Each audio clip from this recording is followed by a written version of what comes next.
شروع کوم په نوم د لوی خدای چې بخونکی او مهربان رب دی، مالک د ځمکې اسمانونو دی، راکوونکی موږ له د بې شمېره نعمتونو دی.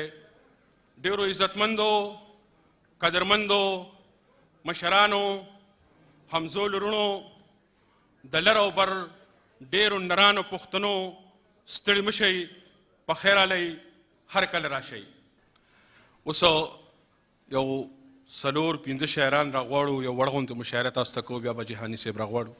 ملګرو، د مشاعرې عمري شاعر د اماراتو پښتو ادبي ټولنې ګران صدر ممتاز ورکزی صاحب له په دې شعرونو باندې مایک ته د راتلو بلنه ورکوم چې ستا د زلفو باد راوالوزي مستی پیدا کی، چې ستا د زلفو باد راوالوزي مستی پیدا کی، وږمه وږمه ماحول بدل لیونی پیدا کی. او دا خو د ننګ د پښتنې تقاضې زور وګڼې، دا خو د ننګ د پښتنې تقاضې زور وګڼې. تاریخ کې نرشي که نه بل دې ابدالي پیدا کی. غزل نه مخکې دوه شعره دي چې پښتانه چې څوک په لر او بر کې ویشي، خدایه لر او بر یې وویشي چې ورک شي.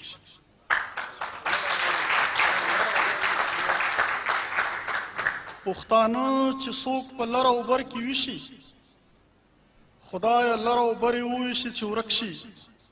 چې درنښت مو د یووالي کتی نه شي، خدایه بادې کې باڼه باڼه چې سپک شي. د غزل مطلع عرض دی چې غوړېدمه ستا دپاره لکه لاره، غوړېدمه ستا دپاره لکه لاره،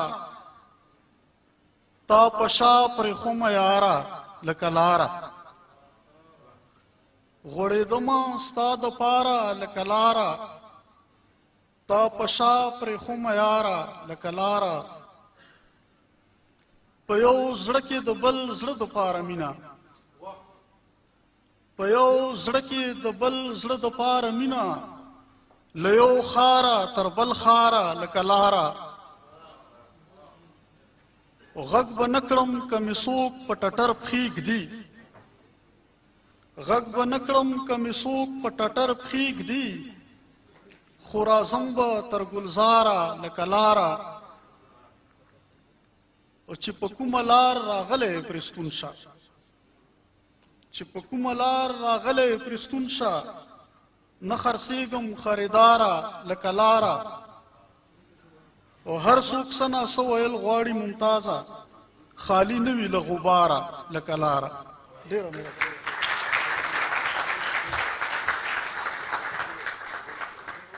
د ورکزی صاحب یو دوه بیتونه.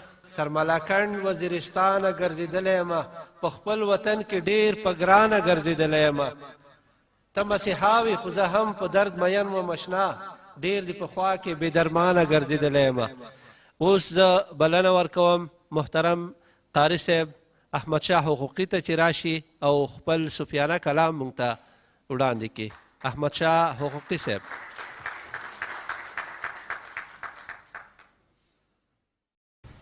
السلام علیکم ورحمة الله وبرکاته. د شعر نه مخکې یو څو بیته دي. څه به کړم لافې چې ژوندون زما دی، یوه سلګۍ خوله کې ساتلی نه شم. له مور او پلاره مهربانې پر ما، حاکم خو ته یې بل منلی نه شم. او زما کدي خو اصلا ټول ستا دي، زما کدي خو اصلا ټول ستا دي، زه ابدي مالک کېدلی نه شم. خورا بې دریغه نعمتونه دي شمېرلی نه شي، خورا بې دریغه نعمتونه دي شمېرلی نه شي. او شکر واجب دی خو افسوس پر ځای کېدلی نه شي. او دغه باران د احسانونو پسرلی راولي، دغه باران د احسانونو پسرلی راولي، خو د بنده سترګې ساس کې هیڅ ګڼلی نه شي. او که په رښتیا سره د عرش خاوند چا وپېژنده، که په رښتیا سره د عرش خاوند چا وپېژنده، بیا نو دنیا کې له هیڅ چا نه ویرېدلی نه شي. او که دروازه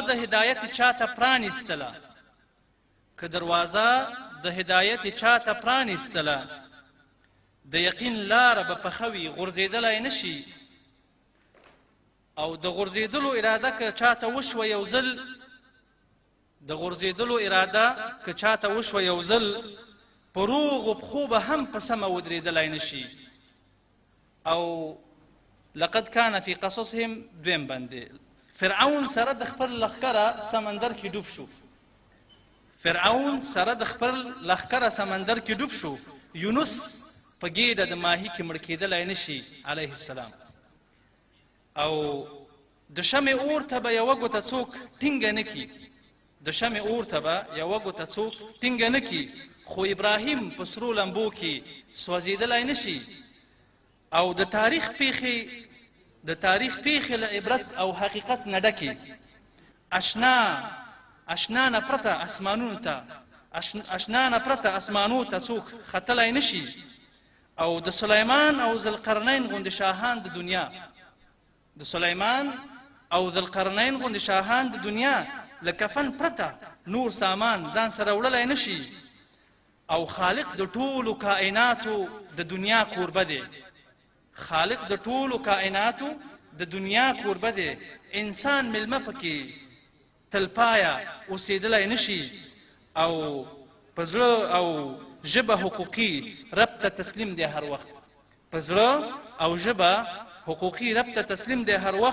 کیفیت د مینې په هیڅ شان څرګندېدلی نشي. والسلام علیکم.